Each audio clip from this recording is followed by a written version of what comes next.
Hello बच्चों, स्वागत है आप सभी का friends at preparation YouTube channel. इस चैनल पर मैं लेके आता हूं आपके लिए रोजाना एजुकेशनल वीडियो। आज की इस वीडियो में हम लोग पढ़ने वाले हैं क्लास 6 की मैथ्स की बुक से चैप्टर 10 मेंसुरेशन। और मेंसुरेशन का बच्चों ये है एक्सरसाइज 10.3 और 10.3 का बच्चों ये है आपके लिए सेकेंड पार्ट। यानी आप मतलब समझ चुके होंगे कि सर ने इसका फर्स्ट पार्ट पहले ही आपको करवाया हुआ है। तो उम्मीद करता हूं आप लोगों ने 10.1 को 3 वीडियो जो मैंने बनाई है इसकी पार्ट 1, पार्ट 2, पार्ट 3 देखा होगा। उसके बाद 10.2 जो कि मैंने एक वीडियो में कंप्लीट करवाया था वो देखा होगा। और इसके अलावा 10.3 का जो फर्स्ट पार्ट है उम्मीद करता हूं इसका फर्स्ट पार्ट आपने देखा होगा, क्योंकि ये सारी बेसिक वीडियो है। जब तक आप इन वीडियो को कवर नहीं करेंगे आपको हो सकता है कि 10.2 समझने में, इसे 10.3 का सेकंड पार्ट समझने में दिक्कत आ सकती है। ठीक है, तो अभी ये वीडियो देख लो, लिंक मैंने डिस्क्रिप्शन में सारी वीडियो का दे रखा है, जरूर देखना। ठीक है, कि कई बार बच्चों को क्या होता है बीच में जो समझ में नहीं आता, तो स्टार्टिंग की वीडियो देखना जरूरी होता है। ठीक है, आज इस चैप्टर का, इस एक्सरसाइज का जो भी है लास्ट वीडियो होने वाला है बच्चों, जिसमें आज मैं मेंसुरेशन को कंप्लीट करवा दूंगा। ठीक है, तो थोड़े से क्वेश्चन बच गए थे हमारे सेकंड पार्ट के लिए, मैंने बोला था आपको कि सेकंड पार्ट में करवाऊंगा। तो चलो फिर स्टार्ट कर लेते हैं। तो ये है आपकी स्क्रीन पर क्वेश्चन नंबर 8 फ्रॉम एक्सरसाइज 10.3। पहले क्वेश्चन को समझेंगे, कॉन्सेप्ट क्या है, क्या पूछा जा रहा है, और उसके अकॉर्डिंग ही क्वेश्चन को सॉल्व कर लेंगे। तो बच्चों वीडियो को लाइक कर दो, अपने दोस्तों में से शेयर कर दो। ठीक है, चलो फिर स्टार्ट कर लेते हैं। A floor is 5 metre long, एक फ्लोर है उसके बारे में बताया जा रहा है कि वो 5 मीटर लॉन्ग है and 4 metre wide. It means you have given dimension, ये इसकी वैल्यू क्या है, b है, और ये आपके पास जो गिवन है ये 5 वाली इसकी बात कर रहा हूं बच्चों, ये वैल्यू आपके पास l की हो गई। A square carpet of 3 metre, जिसकी साइड है 3 metre, is laid on the floor. Find the area of the floor that is not carpeted. It means ये है बच्चों कि पहले आपको जो डायमेंशन मैंने बोला वो क्लियर समझना पड़ेगा कि एक फ्लोर है जिसका शेप रेक्टेंगल में है। ठीक है, रफ डायग्राम है, ज्यादा स्ट्रेट नहीं बन पाया मुझसे। ठीक है, तो ध्यान रखना है कि आपको बस रफ डायग्राम्स ही बनाना है। तो ऐसे 5 मीटर तो कॉपी में बन नहीं पाएगा, इसलिए हम लोग रफ डायग्राम बनाएंगे। तो ये है बच्चों आपके लिए L, और उसके बाद ये है आपके पास B। ठीक है, 4 मीटर। ठीक है, यहां तक क्लियर हो गया होगा। अच्छा, अब हमें क्या करना है, इस एरिया के अंदर जो स्पेस आपको गिवन है, इस स्पेस के अंदर आपको कारपेट बिछाना है बच्चों। और कारपेट का जो डायमेंशन आपको गिवन है वो स्क्वायर शेप में है। कहोगे सर आपको कैसे पता लगा स्क्वायर शेप में? तो देखो बच्चों ये लिखा हुआ है स्क्वायर कारपेट। ठीक है, और इसका डायमेंशन क्या है, 3 मीटर है। इट मीन्स ये है कि ये इधर भी 3 मीटर होगा, इधर भी 3 मीटर होगा, और इधर भी 3 मीटर हो जाएगा। आपके रफ डायग्राम है, ज्यादा एक्यूरेट नहीं है, इसलिए रफली मैंने इसे समझाने के लिए बनाया आपको। ठीक है, तो हमें क्या करना है, पहले इसका एरिया फाइंड आउट करना है। उसके बाद जब हम इसे बिछाएंगे बच्चों, सपोज इस तरह से आप इसे बिछाना स्टार्ट करोगे तो कुछ स्पेस आपके पास बच जाएगा। तो रिमेनिंग स्पेस कितना है ये आपको बताना है। तो सबसे पहले हम लोग क्या करेंगे, एरिया फाइंड आउट करते हैं। तो सोल्यूशन लिखोगे, सोल्यूशन में आप लिखोगे एरिया ऑफ रेक्टेंगल। ठीक है, या फिर एरिया ऑफ फ्लोर लिख लो आप, और वो किस शेप में, रेक्टेंगल में, इसलिए फार्मूला क्या लगेगा, L इंटू B का लगेगा। अच्छा, ये सोल्यूशन नंबर 8 लिखना मत भूलना। और अगर डायमेंशन देखो बच्चों तो L की वैल्यू आपके पास 5 है और B की वैल्यू आपके पास 4 है।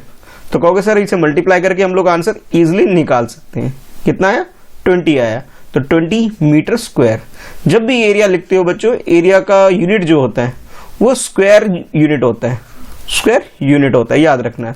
तो स्क्वायर यूनिट को हम लोग किस तरह से लिख सकते हैं कि जो भी डायमेंशन हो, जैसे अगर मीटर में गिवन है तो मीटर स्क्वायर हो गया, अगर यूनिट आपको सेंटीमीटर में गिवन है तो सेंटीमीटर स्क्वायर। तो स्क्वायर के लिए एक छोटा सा 2 लगा देते हैं। ठीक है, इसका एरिया आ गया। अब इस फ्लोर पे जो ये कारपेट बिछाने वाले हैं बच्चों, ठीक है, स्क्वायर शेप में, इसका एरिया निकाल लेते हैं। यानी कि आप लिखोगे एरिया ऑफ 1 कारपेट। एक सिंगल कारपेट की बात करें बच्चों तो उसका एरिया क्या होगा, अब उसे कैलकुलेट कर लेते हैं। तो ये आपके पास क्या होगा, साइड इंटू साइड होगा।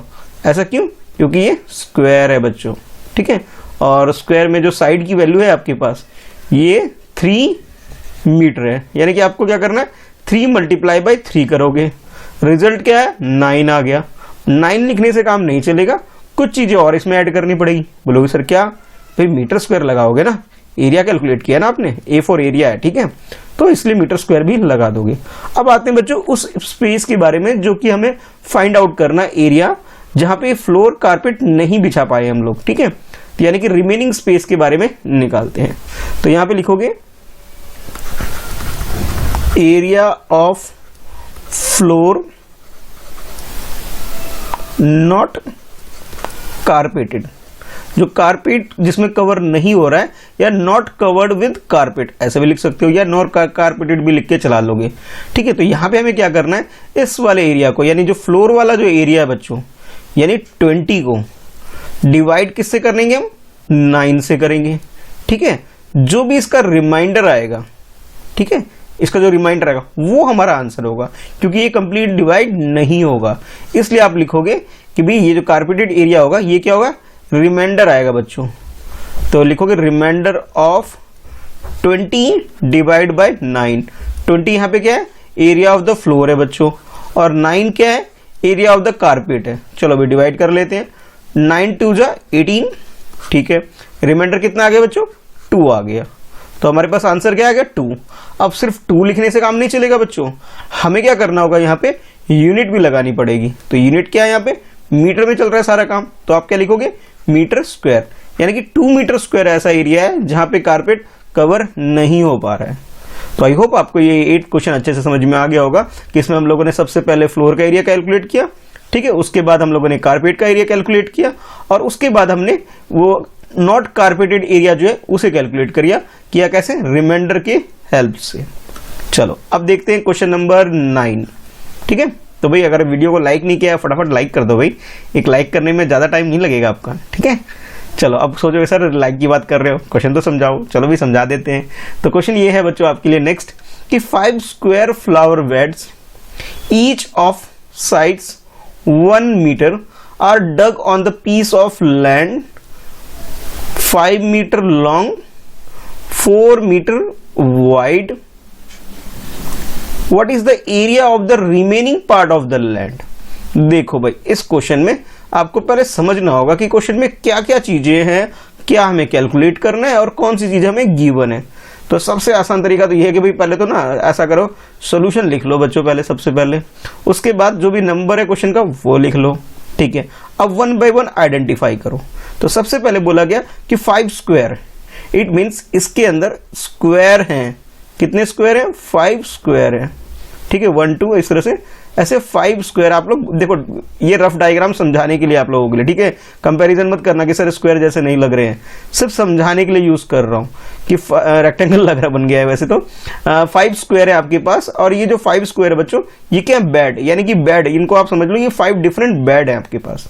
ठीक है, और सबका जो साइड गिवन है बच्चों, इन सबका साइड की बात करें तो साइड की वैल्यू आपके पास गिवन है कि ये 1 मीटर है, यानी कि ये आपके पास डायमेंशन है। इन सबका आप लोग एरिया वगैरह जो भी चीज निकालनी होगी निकाल सकते हो। ठीक है, अब आते हैं नेक्स्ट, इन सब 5, ये जो 5 के 5 जो बेड है इनको डक कर दिया गया, यानी कि गड्ढा करके उसके अंदर डाल दिया गया, एक स्पेस में रख दिया गया है। कहाँ पे रखा है, एक स्पेस में रखा है। तो जो स्पेस है यानी कि लैंड, जिस मिट्टी पे, जिस जमीन पे रखा है, फ्लोर की बात करेंगे, उस फ्लोर के बारे में आपको बताया जा रहा है कि वो 5 मीटर लॉन्ग है। ठीक है भाई, मैं मान लेता हूँ ये है 5 मीटर लॉन्ग। ठीक है, ये हमारे पास क्या हो गया बच्चों, एल हो गया। उसके बाद 4 मीटर वाइड, तो मैं मान लेता हूं भाई ये हो गया आपके पास बी। अब B is equal to 4 metre, और इसके अंदर 1 बाय 1 क्या करेंगे, बेड को लगाना शुरू कर देंगे भाई। ठीक है, इस तरह से सेट करना शुरू कर देंगे। आपको ये बताना है कि जो रिमेनिंग स्पेस है, यानी कि जो स्पेस बच जाएगा बच्चों, ठीक है, ये जो स्पेस बच गया, इस स्पेस का एरिया आपको फाइंड आउट करना है। तो पहले तो आप टोटल एरिया यानी कि इस पीस ऑफ लैंड का एरिया निकाल लो, उसके बाद इस 5 बेड का एरिया निकाल लो, दोनों को माइनस करो, आपके पास रिजल्ट आ जाएगा। कैसे, चलो देखो। तो क्वेश्चन तो समझ में आ गया होगा अब तक, है ना, कोई डाउट तो नहीं है ना इसमें। देखो भी कैसे करेंगे, पहले लिखेंगे एरिया ऑफ लैंड। ठीक है, अब ये रेक्टेंगल शेप में, इसलिए मैं L इंटू बी लिख रहा हूं, और L मेरे पास 5 है बच्चों, B हमारे पास 4 है, तो ये आपके पास 20 आ गया। 20 क्या किस में लिखोगे भाई, मीटर स्क्वायर में लिखोगे, भूलना मत भाई। ठीक है, यूनिट है इसकी। उसके बाद नेक्स्ट लिखोगे एरिया ऑफ 1 बेड, सिर्फ एक सिंगल बेड की निकाल रहा हूं मैं एरिया। तो ये स्क्वायर शेप में, तो फार्मूला क्या लगेगा, साइड मल्टीप्लाई बाय साइड।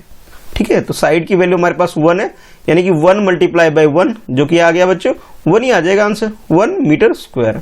ये तो आपने 1 बेड का निकालना है। एक्चुअली आपको जो चाहिए है बच्चों 5 बेड का चाहिए, तो आप लिखोगे एरिया ऑफ 5 बेड्स।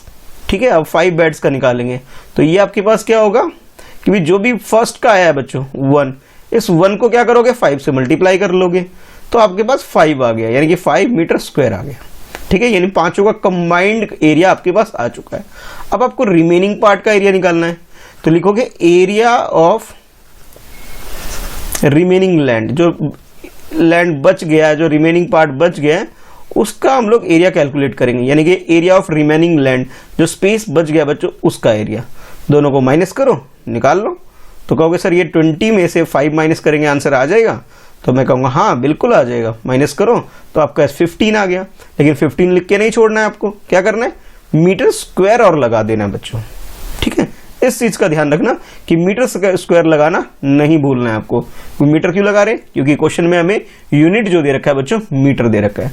अक्सर हम भूल जाते हैं, आंसर निकाल के छोड़ देते हैं, भूलना नहीं है। क्योंकि मैं भी जब स्टूडेंट था तो मुझसे भी ये गलती होती थी, तो मेरे टीचर तो भी कान पकड़ पकड़ के सिखा चुके थे मुझे कि भूलना मत नहीं तो पिटाई करेंगे, और पिटाई होती भी थी हमारी खूब, इसलिए मुझे तो याद हो गया। ठीक है, तो आप लोग पिटाई तो नहीं करूंगा, पर आप लोग भी याद कर ही लो भाई इस चीज को। अच्छा, अब देखो नेक्स्ट बच्चों क्वेश्चन नंबर 10 में आपसे बोला जा रहा है by splitting the following figures into rectangles find their area, the measure are given in centimetre. ठीक है, अब क्वेश्चन समझो। ये जो आपके पास डायग्राम है, ये फर्स्ट डायग्राम है, उसके नीचे भाई एक इसका बी पार्ट भी है, सेकंड डायग्राम है। It mean in this question you have a 2 parts, first part ये, सेकंड पार्ट जो भी मैंने आपको दिखाया ये वाला है। हमें इसके अंदर एरिया फाइंड आउट करना है, इसको स्प्लिट करके, स्प्लिट करने का मतलब उसे ब्रेक करके, उसे तोड़ के काट के, इस तरह आप समझ सकते हो। ठीक है भाई, और किसमें ब्रेक करना है आपको, इसे रेक्टेंगल में कन्वर्ट कर देना है। जितने भी रेक्टेंगल आप चाहो ब्रेक करो, उसके अकॉर्डिंग आप इसे सॉल्व करके बताओ। ठीक है भाई, तो बच्चों मैं इसे कुछ इस तरह से ब्रेक कर रहा हूं इसे। तो ये तो मेरा फर्स्ट रेक्टेंगल हो गया। ठीक है, ये मेरा फर्स्ट रेक्टेंगल हो गया, इस तरह से ब्रेक कर लिया मैंने। उसके बाद बच्चों मैं इसे कर देता हूं नेक्स्ट ब्रेक, यानी कि ये मेरा हो गया सेकेंड रेक्टेंगल। ठीक है, कुछ इस तरह से ये वाला। उसके बाद मैं थोड़ा और ब्रेक कर लेता हूं भाई इसे। ठीक है, तो ये मेरा हो जाएगा बच्चों थर्ड रेक्टेंगल, और उसके बाद ये मेरा हो गया बच्चों फोर्थ रेक्टेंगल। मैंने इस टोटल डायग्राम को कितने पार्ट में, 4 पार्ट में ब्रेक कर दिया बच्चों, ताकि मुझे कैलकुलेशन करना थोड़ा सा आसान हो जाए। तो आप लिखोगे एरिया ऑफ, पहले तो सोल्यूशन लिखो भाई, भूल गए हम लोग, तो पहले लिखेंगे सोल्यूशन, तो सोल्यूशन और सोल्यूशन का नंबर 10, और 10 का कर रहे हैं हम लोग फर्स्ट पार्ट, ये आ गया। ठीक है, तो पहले लिखोगे एरिया ऑफ फिगर, जो भी फिगर आपके पास गिवन है। ठीक है, तो कहोगे सर कैसे निकाले, तो इसके लिए लिखोगे area of part first plus area of second part, और सेकंड पार्ट के बाद बोलोगे सर लिखेंगे हम एरिया ऑफ थर्ड पार्ट। ठीक है, हो गया। अब यहाँ स्पेस नहीं है इसलिए मैं नीचे लिख रहा हूं कि एरिया ऑफ फोर्थ पार्ट। ठीक है बच्चों, अब ये चारों पार्ट को मैंने ब्रेक कर दिया। अब चारों की वैल्यू के हिसाब से मैं इसको एक एक करके एरिया कैलकुलेट करूंगा और सबको प्लस कर दूंगा। कैसे, जरा देखो भाई, इसका फर्स्ट पार्ट देखो बच्चों, यहाँ पे आपके पास एल और बी, एल ये है, ठीक है, बी आपके पास 1 है। बी तो बिल्कुल क्लियर दिख रहा है आपको कि भी सर बिल्कुल क्लियर, हमें समझ में आ गया कि बी की वैल्यू 1 है, ये एकदम क्लियर है। एल कैसे निकालेंगे सर ये बताओ। ठीक है भाई, बता देते हैं। जब इसे इस तरह से हाफ डिवाइड करोगे, इस 4 को, ये जो डिस्टेंस बच्चों यहां से लेके यहां तक की बात करूं, इसे अगर हाफ डिवाइड करोगे 4 को, तो आपके पास क्या आ जाएगा, 2 आ जाएगा। तो यानी कि ये बोल सकते हो कि इसकी वैल्यू, एल की वैल्यू क्या हो जाएगी, 2 हो जाएगी यहाँ पे। तो 2 मल्टीप्लाई बाय 1, 2 यहाँ पे एल है, 1 यहाँ पे बी है। ठीक है, मैं बात कर रहा हूं इस फर्स्ट रेक्टेंगल की। ठीक है, इसका एरिया निकाल सकते हैं। हो गया सॉल्व प्रॉब्लम। अच्छा, उसके बाद नेक्स्ट देखो बच्चों, नेक्स्ट सेकंड ये इस डायग्राम की मैं बात कर रहा हूं। बी की वैल्यू बहुत अच्छे से क्लियर है आपको, सर 2 है। ठीक है, दिक्कत आ रही होगी आपको इसका एल निकालने में कि सर एल कैसे निकालेंगे। तो बच्चों बहुत आसान है, समझ लो एक बार कैसे निकालेंगे। ये आपने भी सॉल्व किया, ये कितना है बच्चों, 3 आया आपके पास। ठीक है, ये कितना है, 3 आया, और ये ऊपर जो 2 है इधर भी 2 हो जाएगा। तो यानी कि ये कह सकते हो सर यहाँ पे जो एल की वैल्यू होगी 3 + 2 कर लेंगे, क्या आ गया बच्चों, 5 आ गया। यानी कि आप लिखोगे 5 मल्टीप्लाई बाय 2 लिख लोगे। एल 5 आया, कैसे आया, 3 और 2 को ऐड करके, और बी आपके पास 2 आया। ठीक है, तो भाई सेकंड पार्ट भी आपने सॉल्व कर लिया। अब आते हैं बच्चों थर्ड पार्ट में। ठीक है, इसमें आते हैं। ठीक है। इस वाले में ये तो बहुत आसान है, क्योंकि सर दिख रहा है हमें सर ये 4 हमारे पास L हो गया और 3 हमारे पास B हो गया। बहुत इजी, आपको क्लियर दिखने लग रहा है, आप लोग बहुत इजीली से सॉल्व कर सकते हो। अच्छा, अब जो नेक्स्ट देखो बच्चों, इस पे थोड़ा सा फोकस करो कि इसे कैसे सॉल्व करेंगे। तो देखो बच्चों, यहाँ पे L आपको गिवन है कितना, 4 है बच्चों, 4 आ गया। अच्छा, B निकालने में थोड़ी दिक्कत आपको हो सकती है कि सर इसे कैसे निकालें। तो देखो बच्चों, मैं अगर यहाँ तक की डिस्टेंस की बात करूँ, यहाँ तक की डिस्टेंस की, तो ये टोटल 4 है बच्चों। अगर मैं इस 3 को माइनस कर दूँ तो मेरे पास ये स्पेस आ जाएगा। यानी अगर मुझे B निकालना हो बच्चों, यहाँ पे छोटा इसलिए लिख रहा हूँ ताकि आप लोग गड़बड़ ना कर दें, यहाँ लिख देता हूँ। चलो, इसका अगर B निकालना मुझे, तो मैं क्या करूँगा, इस टोटल 4 को यहाँ से लेकर के यहाँ तक जो इसका मेजरमेंट 4 आ रहा है बच्चों, और इसको इस वाले पार्ट को माइनस कर दूंगा, तो ये पार्ट मेरे पास आ जाएगा। यानी कि 4 - 3 करूँगा तो मेरे पास B आ जाएगा। क्या आया बच्चों, 1 आया। ठीक है, तो ये आपके पास जो B है इधर और इधर, इसकी वैल्यू कितनी आई, 1 आई। बस इस तरह से आपने इसको सॉल्व कर लेना। चलो भैया, मल्टीप्लाई करो, 2 1 जा 2, 5 2 जा 10, 4 3 जा 12, 4 1 जा 4। टेबल जिसको आते हैं तो वो बच्चे फटाफट कर लेंगे। ये 12 हो गया आपके पास, ये 16 हो गया आपके पास। ठीक है, कोई दिक्कत नहीं होगी इसमें। अब इनको प्लस कर लो, तो 6 और 2 को प्लस करोगे 8 आ जाएगा, 1 और 1 को ऐड करोगे 2 आ जाएगा।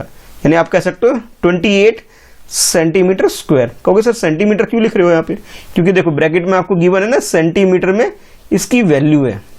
ठीक है, तो बच्चों ये हो गया आपका इसका फर्स्ट पार्ट अच्छे से सॉल्व। अब करते हैं इसका सेकंड पार्ट। तो आई होप आपको ये स्प्लिट करना आ गया होगा कि तोड़ के आप कैसे क्वेश्चन को सॉल्व कर सकते हो। चलो, अब देखो इसका सेकंड पार्ट। तो सेकंड पार्ट में डायग्राम ये रहा भैया। अब इसे ब्रेक करो यानी स्प्लिट करो।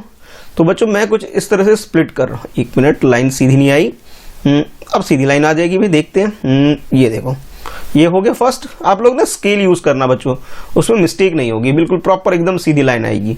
ये फर्स्ट पार्ट है, ये सेकंड पार्ट है और ये थर्ड पार्ट है। बाकी तो आपको मालूम ही है सोल्यूशन कैसे करना है। कहोगे हाँ सर अब तो हम सीख चुके हैं सर, पहले लिखेंगे सोल्यूशन, उसके बाद लिखेंगे क्वेश्चन नंबर, और क्वेश्चन नंबर जैसे आपने यहाँ पे किया था 10 का ये फर्स्ट पार्ट, तो यहाँ पे क्या लिखोगे बच्चों, ये क्वेश्चन नंबर 10 का सेकंड पार्ट है, यानी बी लिखना नहीं भूलना है आपको। उसके बाद लिखोगे area of region, area of figure. ठीक है, तो लिख दोगे इस तरह से। उसके बाद जो भी ब्रेक किया आपने एरिया ऑफ फर्स्ट पार्ट, अब स्पेस नहीं इसलिए मैं नीचे आ रहा हूं बच्चों, फिर लिखोगे एरिया ऑफ सेकंड पार्ट, और उसके बाद नेक्स्ट लिखोगे एरिया ऑफ थर्ड पार्ट। ठीक है, 3 पार्ट में डिवाइड किया था। फर्स्ट यहाँ प्लस का साइन लिखना मत भूलना, उसके बाद सेकंड पार्ट, थर्ड पार्ट, तीनों का एरिया निकालेंगे, आंसर आ जाएगा। तो देखो बच्चों ये फर्स्ट पार्ट है आपके पास, एल आपको बहुत क्लियर दिख रहा है यहाँ पे 3 है, और बी आपको बहुत क्लियर से दिख रहा है 1 है, तो यानी कि 3 × 1 कर दोगे। ठीक है, हो गया यहाँ पे। अब सेकंड पार्ट को थोड़ा ध्यान से देखो बच्चों, एल आपके पास कितना आ रहा है बच्चों, 3 आ रहा है, एकदम क्लियर है। बी को कैसे निकालोगे, ये थोड़ा सा प्रॉब्लम हो सकता है अभी आप लोगों के लिए। तो देखो बच्चों कैसे करोगे, अगर मैं यहां से लेकर के यहां तक की बात करूं बच्चों, तो इसकी वैल्यू कितनी है, 3 है। देखो ये 3 है, इसलिए यहां भी ये 3 है पूरा। और मैं इस वाले पोर्शन को अगर इसे कट कर दूं बच्चों, तो आपके पास क्या होगा, तो कहोगे सर 3 में से 2 माइनस करेंगे 1 आ जाएगा, तो बी की वैल्यू 1 आ गई। ठीक है, तो आप लिख सकते हो 3 × 1 सेकेंड पार्ट में भी। उसके बाद थर्ड पार्ट की बात करें बच्चों, तो ये डायमेंशन आपके पास कितना है, 3 है। देखो ये वाला 3 है, तो ये भी 3 हो गया। उसके बाद इस डायमेंशन यानी बी के बारे में तो गिवन ही है आपके पास 1, बस अब इसे सॉल्व कर लेना है। कहोगे सर ये तो बहुत आसान है, 3 1 जा 3 हो गया, सबको 3 आ गया, अब प्लस करेंगे 9 आ गया। 9 लिखने से नहीं होगा, 9 सेंटीमीटर स्क्वायर और हमें लिखना पड़ेगा। तो बच्चों ये था आपका 10th क्वेश्चन। 10th क्वेश्चन के दोनों पार्ट हमने कर लिए, दोनों में हमने क्या किया, स्प्लिट किया, यानी कि ब्रेक किया उसे डिफरेंट रेक्टेंगल में। और रेक्टेंगल का फार्मूला यानी कि एरिया का फार्मूला क्या होता है, लेंथ मल्टीप्लाई बाय ब्रेथ, यानी कि L × B लगाया और सॉल्व कर दिया। ठीक है, तो चलो भाई अब चलते हैं नेक्स्ट क्वेश्चन की तरफ, नेक्स्ट यानी कि क्वेश्चन नंबर 11 की तरफ। लो भाई 11th में भी कुछ ऐसा ही क्वेश्चन है भाई। अब यहाँ पे 2 पार्ट नहीं है, 3 पार्ट है। ठीक है, चलो भाई फटाफट शुरू हो जाओ, फिर कैसे कैसे सॉल्व करना है। एक बार तो मैं समझा चुका हूं आप लोगों को, तो आप लोगों को समझ में आ गया होगा कि सर इसमें ब्रेक करेंगे और इसे सॉल्व करेंगे। ठीक है, ये फर्स्ट, अब ये सेकंड पार्ट है, और ये वाला है बच्चों आपके लिए थर्ड पार्ट। तो देखो पहले मैं ब्रेक कर, जो कहोगे सर पहले क्वेश्चन तो समझा दो सर, आप तो डायरेक्ट फिगर पे आ गए और इसे सॉल्व करना स्टार्ट कर गए। चलो भाई पहले क्वेश्चन रीड करके आपको समझा देते हैं। क्वेश्चन ये, split the following shapes into rectangles and find their areas. क्या फाइंड करना है? Area. Okay, the measures are given in centimetres. किस में गिवन है? सेंटीमीटर में गिवन है। ठीक है, फाइंड क्या करना है बच्चों में? एरिया फाइंड करना हो। कैसे करोगे? स्प्लिट करके, यानी कि इसको ब्रेक करके, तोड़ करके। तो मैं ऐसा करता हूं, इसे कुछ इस तरह से इसे ब्रेक कर देता हूं बच्चों।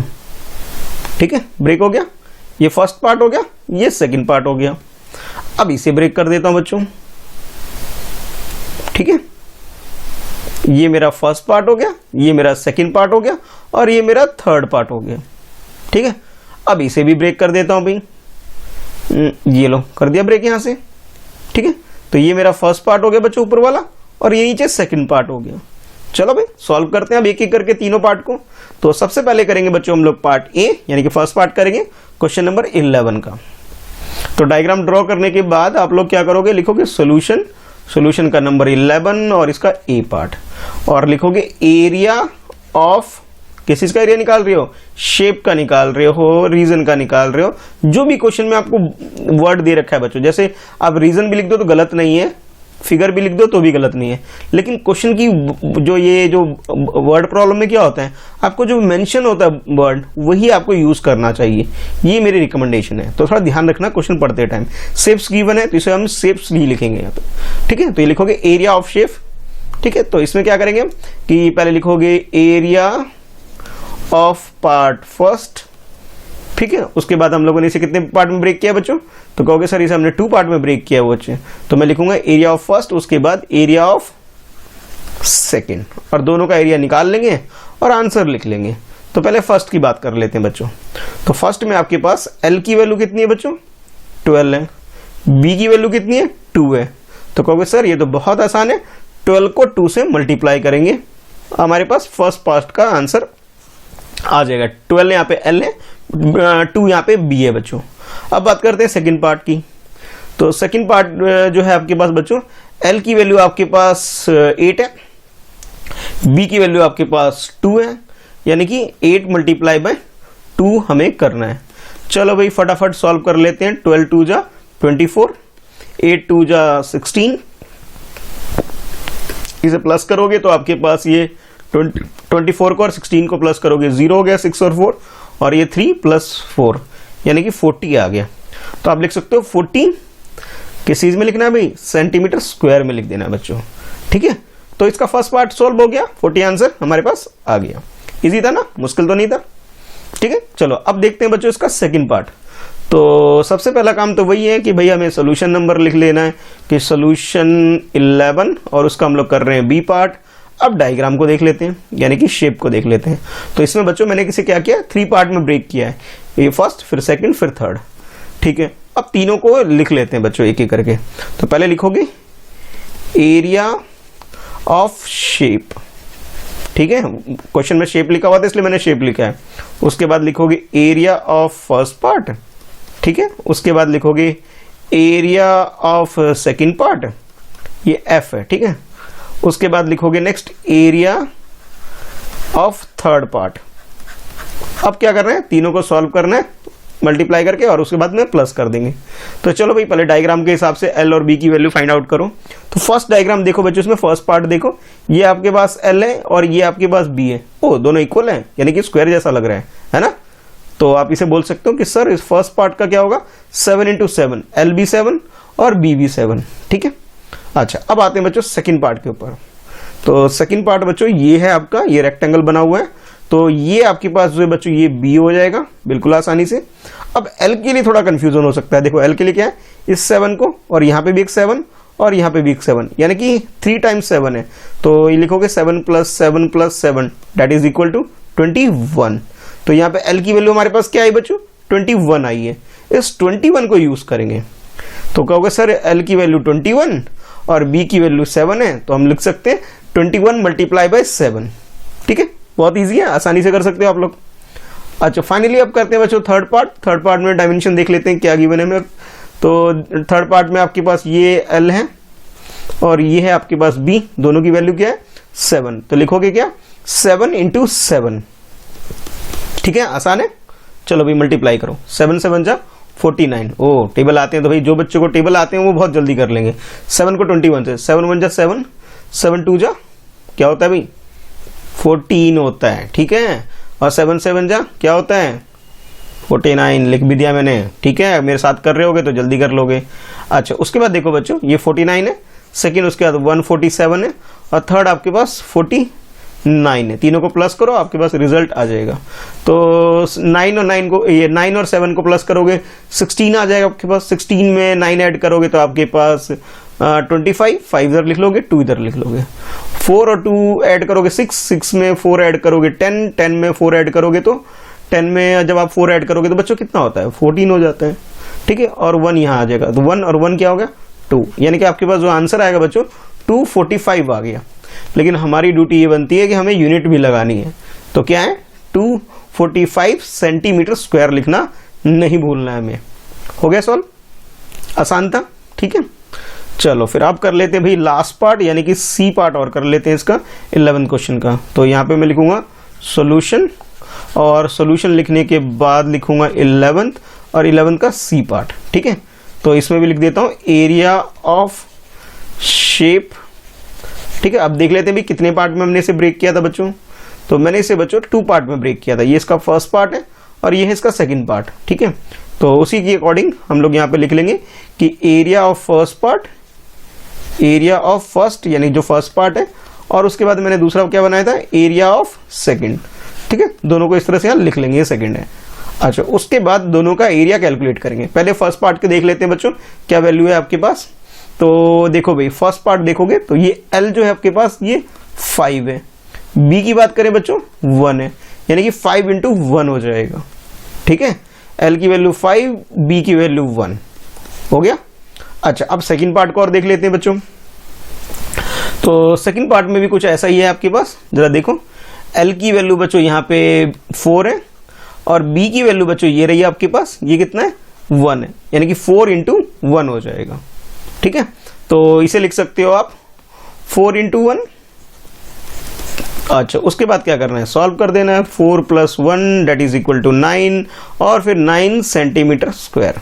तो बच्चों 11 क्वेश्चन में मैंने इसको आपको तीन पार्टों को जो बताया मैंने कैसे करवाया ब्रेक करके बताया कि मैं पहले आप डायग्राम को स्प्लिट करोगे, ब्रेक करोगे और ब्रेक करने के बाद इंडिविजुअली 1 बाय 1 हर एक पार्ट को सॉल्व करोगे और जो भी एरिया आता चला जाएगा सबको प्लस कर दोगे। और इस तरह से आप ये जो शेप आपको गिवन है L + T जो लिखा हुआ है, इस L + T का एरिया आप लोग निकाल सकते हो, ठीक है। L + T डायग्राम बन गया है, वैसे एक्चुअल में जो भी शेप है उसका भी इस तरह से आप एरिया निकाल सकते हो। तो आई होप आपको वीडियो पसंद आया होगा, क्वेश्चन समझ में आ गए होंगे। तो भाई अभी तक लाइक नहीं किया तो फटाफट लाइक कर दो भाई, ठीक है। अच्छा अब चलते हैं बच्चों नेक्स्ट क्वेश्चन यानी कि क्वेश्चन नंबर 12 के ऊपर चलते हैं। और 12 में आपके पास बच्चों इसके 2 पार्ट है। कैसे पता लगा, पढ़ के पता लगा, पार्ट A पार्ट B। लेकिन पहले क्वेश्चन समझना होगा कि क्वेश्चन में पूछा क्या जा रहा है।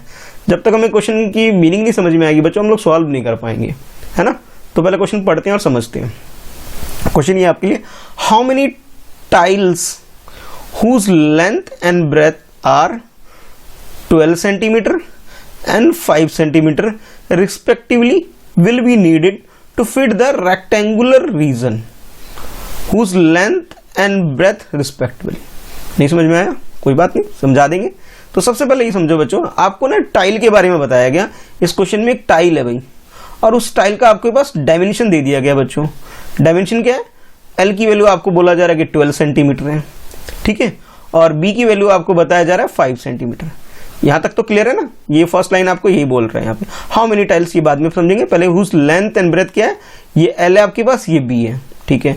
आपको क्या करना है, how many it means number of tile आपको कैलकुलेट करना है बच्चों। हाउ मेनी का मतलब होता है नंबर्स में बताना है। किसको बताना है, टाइल के बारे में बताना है, ठीक है। अच्छा आपके पास ये L भी गिवन है, ये B भी गिवन है, ठीक है। यानी कि आप क्या निकाल सकते हो, टाइल का एरिया निकाल सकते हो, ठीक है। अब आगे पढ़ेंगे फिर उसके बाद निकालेंगे, अभी नहीं निकालना। अच्छा उसके बाद क्या आपसे बोला जा रहा है कि आपको बताना है कि नंबर ऑफ टाइल कितने हो सकते हैं अगर उसका dimension whose dimension 12 centimetre in length and 5 centimetre in breadth respectively will be needed to fit a rectangular region. It means in this question you have a rectangular region also, ठीक है। यानी कि एक रेक्टेंगल भी है और उस rectangle का जो डायमेंशन है बच्चों लेंथ एंड ब्रेथ वो आपको गिवन है। ये फर्स्ट पार्ट का, ये सेकंड पार्ट का, ठीक है। यानी कि आपको क्या करना होगा, इसमें भी एरिया निकालना है अलग, इसमें भी एरिया निकालना है अलग, और टाइल का तो अभी आप निकाल ही सकते हो, ये रहा डायमेंशन। और उसके बाद आप नंबर ऑफ टाइल कितने आएंगे वो बताओ। यानी कि जैसे मान लो ये रीजन है बच्चों, इसके अंदर आप कितने टाइल इस तरह से फिट कर सकते हो, ठीक है, पहले वो फिट करना है। उसके बाद जो फिट करने के लिए आपको कितने की जरूरत पड़ रही है, कितने टाइल लग रहे हैं इसके अंदर, तो नंबर ऑफ टाइल आपको बताना है कि नंबर ऑफ टाइल आपको कितने लग रहे हैं वो आपको इसके अंदर बताने हैं कि इस रेक्टेंगल रीजन को फिट करने में कितने लग रहे हैं। ऐसे ये फर्स्ट पार्ट के लिए, उसी तरह सेकंड पार्ट के लिए भी बताओ, दोनों के लिए, ठीक है। तो इस तरह से हमें क्वेश्चन को सॉल्व करना है। तो नंबर 1 स्टेप 1 क्या हमें क्या करना पड़ेगा, we have to calculate area of tile. सबसे पहला काम है बच्चों, क्या काम है कि हमें एरिया ऑफ टाइल पता होना चाहिए। चलो भाई करते हैं सॉल्व। तो यहां पे लिखोगे सॉल्यूशन, और सॉल्यूशन लिखने के बाद लिखोगे एरिया ऑफ टाइल, ठीक है। तो कहोगे सर ये डायमेंशन रेक्टेंगल का है इसलिए L इंटू बी हो जाएगा। डायमेंशन क्या है बच्चों आपके पास 12 मल्टीप्लाई बाय 5, ये देखो 12 सेंटीमीटर लेंथ है, 5 सेंटीमीटर ब्रेथ है। तो आपने निकाल लिया भाई 12 5 जा 60, 60 क्या सेंटीमीटर स्क्वायर। आ गया टाइल का एरिया।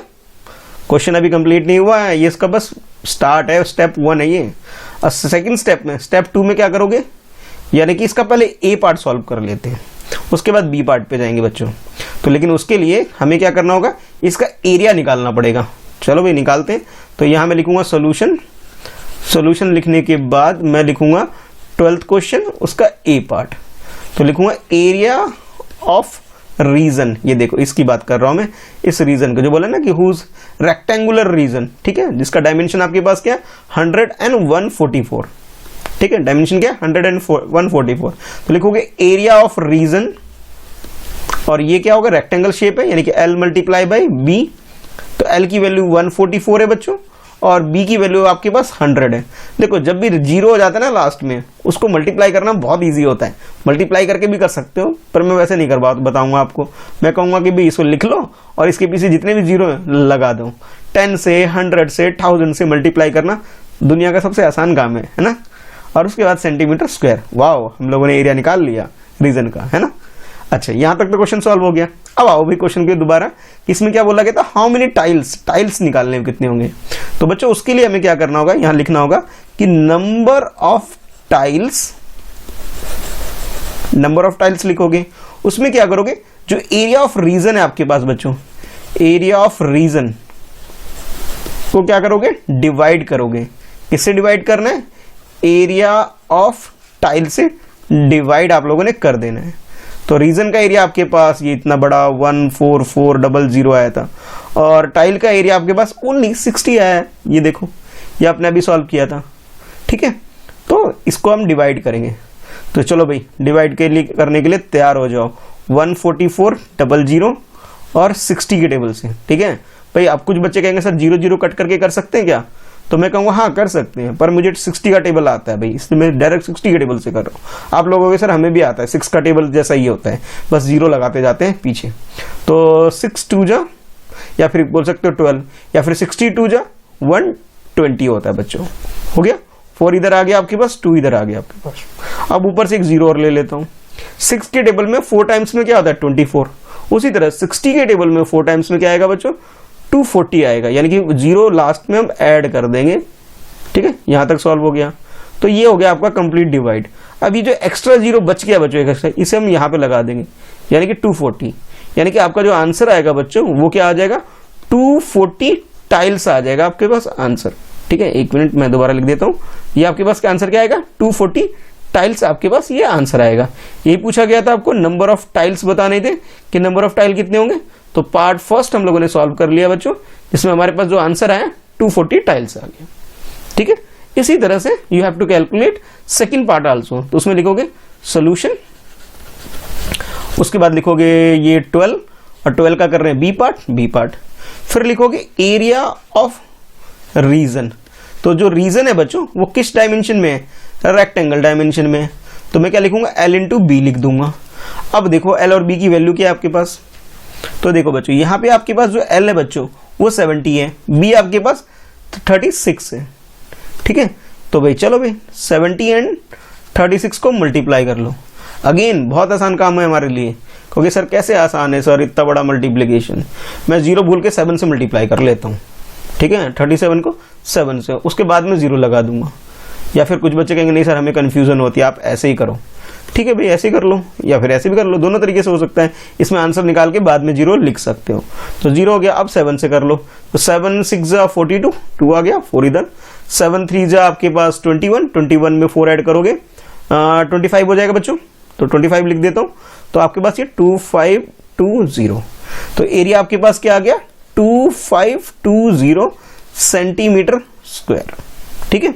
चलो भाई अब मैं इसको रफ कर देता हूँ भाई, इसकी जरूरत नहीं है हमें, ये आप लोग लिखे, आप लोग मत रफ करना भाई, मुझे स्पेस चाहिए इसलिए कर रहा हूँ, आप लोगों को रफ नहीं करना है, ठीक है, याद रहे, ये मेरे साथ रफ कर दो कि अच्छा सर ने बोला है, ठीक है। तो ये हो गया बच्चों। अब आपको निकालना है नंबर ऑफ टाइल, तो लिखोगे नंबर ऑफ टाइल्स, ठीक है। अगेन फार्मूला सेम है कि एरिया ऑफ रीजन, जो भी रीजन है बच्चों इसे हम लोग क्या करेंगे डिवाइड करेंगे, किससे, number of area of tile से डिवाइड करेंगे बच्चों, ठीक है। तो यहां पे लिखेंगे एरिया ऑफ टाइल, तो रीजन आपके पास, रीजन का एरिया 2520 है और टाइल का एरिया आपके पास 60 आया था बच्चों, क्योंकि सर कब आया था भूल गए होगे अब तक, तो देखो ये आया था, ठीक है। तो बस यही था, इसको उठा करके यहां लगा देना है। अब भाई डिवाइड करना है तो 60 बाहर रख लिया मैंने और ये 2520 अंदर रख लिया, 64 जा आप लोग जानते हो 240 होता है, और ये आपके पास क्या आ जाएगा 2 इधर से आगे बच्चों और यहां से 1 आ जाएगा। अच्छा 62 जा 120 होता है, हो गया सॉल्व।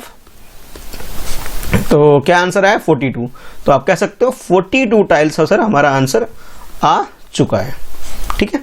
तो यही था बच्चों क्वेश्चन नंबर 12 और ये भी एक्सरसाइज भी आपकी कंप्लीट हो गई है, ठीक है। तो आई होप आपने एंजॉय किया होगा मेरे साथ क्वेश्चन सॉल्व करने में। कोई डाउट हो तो नीचे कमेंट बॉक्स में जरूर पूछना। रुको, चैप्टर कंप्लीट नहीं हुआ है, अभी एक चैलेंज है आप लोगों के लिए, भागो मत कहीं भाग रहे हो तो, ठीक है, चैलेंज है।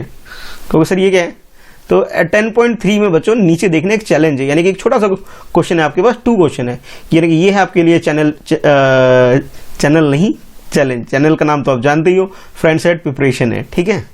अच्छा यहाँ पे चैलेंज की बात करेंगे और ये है आपके लिए सेकंड चैलेंज, ठीक है। तो फर्स्ट मैं आपको समझाऊंगा, अच्छे से सॉल्व भी कराऊंगा, और सेकंड आपके लिए चैलेंज है, भी आप लोग कमेंट बॉक्स में उसका आंसर करोगे, और जिस बच्चे का कमेंट मुझे अच्छा लगेगा, भाई जो अच्छे से आंसर करेगा उसे नेक्स्ट वीडियो में मैं अनाउंस भी करूंगा, वीडियो के अंदर ही, यानी कि एक्सरसाइज 11.1 के अंदर मैं उसे अनाउंस करूंगा उस बच्चे का नाम, ठीक है। तो भाई कमेंट करके जरूर बताना। अच्छा देखो बच्चों, पहले कॉन्सेप्ट समझते हैं, क्वेश्चन क्या है या चैलेंज क्या है हमारे लिए, उसके बाद ही इसे आप सॉल्व कर पाओगे। तो देखो बच्चों क्या है, ये on a centimetre square paper make as many rectangle as you can.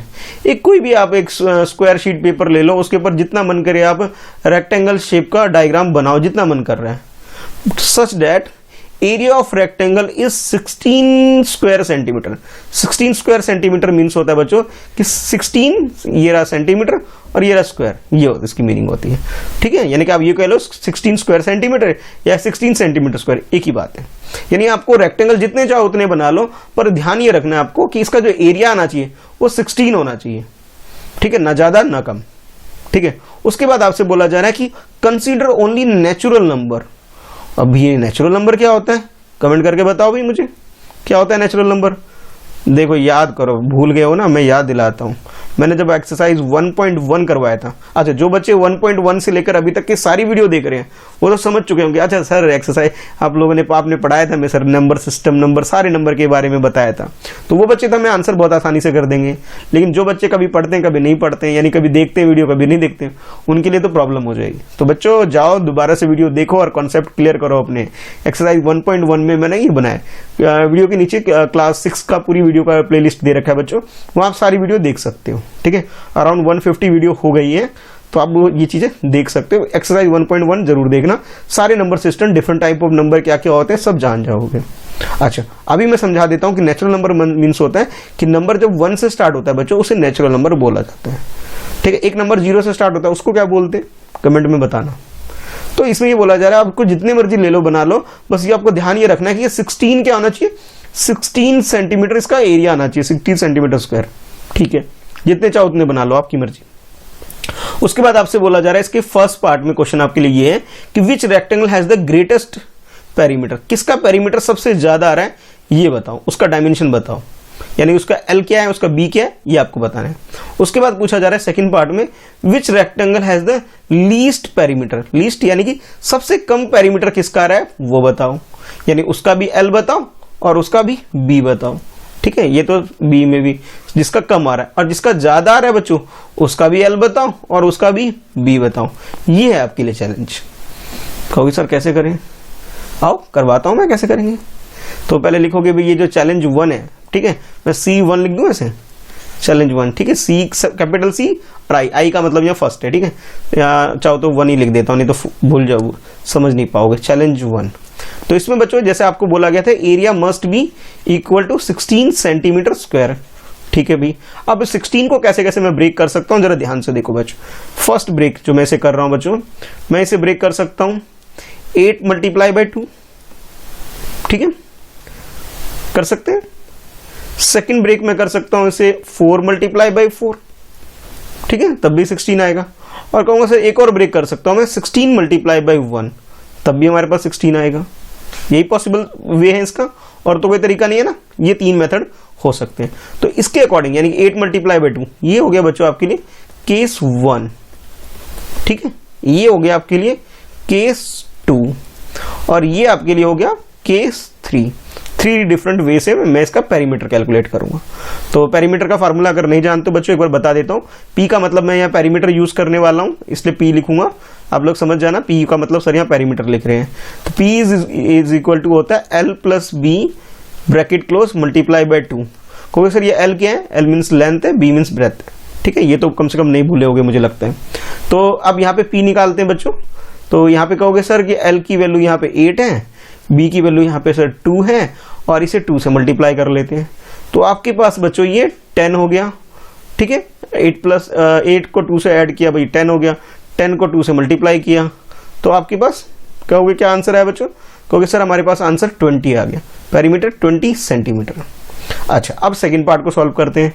P, तो यहाँ पे बच्चों एल और बी दोनों की वैल्यू 4 है, ठीक है, मल्टीप्लाई बाय 2 कर देना है, ठीक है। तो आप ये कहोगे सर यहाँ पे पी की वैल्यू हमारे पास ये आ गया सर 8 मल्टीप्लाई बाय 2 और इस तरह से सर ये आ गया 16 सेंटीमीटर, ठीक है, यहां तक भी सॉल्व। अच्छा, उसके बाद देखो बच्चों यहां तक तो बहुत आसान था, आप लोगों ने बहुत मजे से आसानी से कर लिया। अब थर्ड में देखो, यहाँ पे भी पी निकाल रहा हूं। तो यहाँ पे पी का जो वैल्यू होगा बच्चों 16 यहाँ पे एल है, 1 यहाँ पे बी है और इसे हमें मल्टीप्लाई बाय 2 करना है। तो मेरे पास पी की value 17 multiply by 2 and that is equal to 34 centimetre. अब मैं पूछूं भाई लार्जेस्ट कौन सा है, तो बहुत आसानी से कह दोगे सर ये वाला सबसे लार्जेस्ट लग रहा है हमें। सबसे स्मॉलेस्ट कौन सा है, करो सर 16 सबसे छोटा नंबर लग रहा है, ठीक है, बस। तो यहाँ पे एल की वैल्यू आपके पास क्या है 4 है, बी की वैल्यू आपके पास क्या है, ये भी 4 है, ठीक है। और अगर इसकी बात करूं बच्चों तो इसमें आपके पास एल की वैल्यू क्या आ रही है 16 आ रही है, 16 सेंटीमीटर, और बी की वैल्यू क्या आ रही है, कहोगे सर 1 सेंटीमीटर, ठीक है, ये आ गया। ये तो बीच में इसको कंसीडर नहीं करना है, हमें हाईएस्ट और लोएस्ट पता करना था। तो बस यही हो गया आपके पास आंसर, जो क्वेश्चन या चैलेंज आपसे पूछा गया था। तो ये था चैलेंज ग्रेटेस्ट का। ग्रेटेस्ट में आपके पास क्या है 16 सेंटीमीटर एंड 1 सेंटीमीटर, और लोएस्ट में लीस्ट में आपके पास क्या है 4 सेंटीमीटर एंड 4 सेंटीमीटर, ठीक है। तो ग्रेटर वाले की बात करें बच्चों, तो ये आपके पास ग्रेटर, ये रिजल्ट किसका है ए पार्ट का, और ये रिजल्ट किसका है बी पार्ट का। चैलेंज ओवर हो गया, हम लोगों ने कैलकुलेट कर लिया, ठीक है। तो इसी तरह से जैसे आपने ये 16 वाला सॉल्व कर लिया भाई, अगर 16 की जगह अगर एरिया आपके पास 24 हो जाए, 24 सेंटीमीटर स्क्वायर हो जाए, सेम यही क्वेश्चन है, बस वैल्यू आपके पास क्या है बच्चों चेंज कर दिया जा रहा है, यहाँ पे 24 स्क्वायर सेंटीमीटर है, तब बताओ आंसर क्या आएगा, ठीक है। चलो सॉल्व करना, नीचे कमेंट बॉक्स में मुझे बताना और मैं उस बच्चे का नाम अनाउंस करूंगा नेक्स्ट वीडियो में। तो भाई अभी जैसे वीडियो एंड ओवर हो रही है तो जितनी जल्दी हो सके उतनी जल्दी रिप्लाई करो, ठीक है। मैं ये भी देखूंगा कि सबसे पहले कौन रिप्लाई करता है और सबसे अच्छे से रिप्लाई करें। जल्दी भी करना है और अच्छे से करना है, मिस्टेक नहीं करना है, ठीक है। यानी कि आप लोग क्या करोगे, थोड़ा हिंट दे देता हूं, 24 को ब्रेक करोगे, कैसे करोगे ये नहीं बताऊंगा, ठीक है। तो एल और बी की वैल्यू बताना सॉल्व करके पूरा डिटेल में। चलो ठीक है बच्चों, फिर आज की इस वीडियो में इतना ही है। अब आपको नेक्स्ट वीडियो देखनी है, वो देखनी है 11.1 देखनी है। और 11.1 में मैंने जो स्टार्ट किया आपके लिए अलजेब्रा न्यू चैप्टर स्टार्ट कर दिया है, तो ये वीडियो जरूर देखना। इसका फर्स्ट पार्ट में लेके आऊंगा, ये और लेके आऊंगा क्या, ऑलरेडी अपलोडेड है, तो आप लोग ये देख सकते हो। ठीक है, 11.1। ठीक है, चलो फिर आज के लिए बाय, मिलते हैं नेक्स्ट वीडियो में। वीडियो को लाइक करो, अपने दोस्तों में शेयर करो। और हाँ, ये जो स्क्रीन पे आपके 1.1 एक्सरसाइज वाली वीडियो आ रही है, बच्चों जिनका कॉन्सेप्ट क्लियर नहीं है ना नंबर सिस्टम, एक बार जरूर दोबारा देख लो। ठीक है, चैनल पर नए हो, अभी तक सब्सक्राइब नहीं किया है, तो मेरे दोनों चैनल को, ये मेरा ये सेकंड चैनल है मेरा, इसे भी सब्सक्राइब कर लेना। ठीक है, ये इसमें लोगो मिल जाएगा आपको। फर्स्ट चैनल तो आपको मालूम ही है, ये वाला। ठीक है, तो दोनों, जिसने नहीं सब्सक्राइब किया सब्सक्राइब कर लेना। टेलीग्राम ग्रुप जिस बच्चे ने ज्वाइन नहीं किया बच्चों, ज्वाइन कर लेना, वहां आपको बहुत सारा ई कंटेंट मिल जाएगा। चलो फिर आज की इस वीडियो में इतना ही है, मिलते हैं नेक्स्ट वीडियो में। वीडियो को लाइक कर दो, अपने दोस्तों में शेयर करना मत भूलना बच्चों। ठीक है, दूसरों की हेल्प करोगे तब मैं आपकी हेल्प करूंगा। ठीक है, चलो बाय।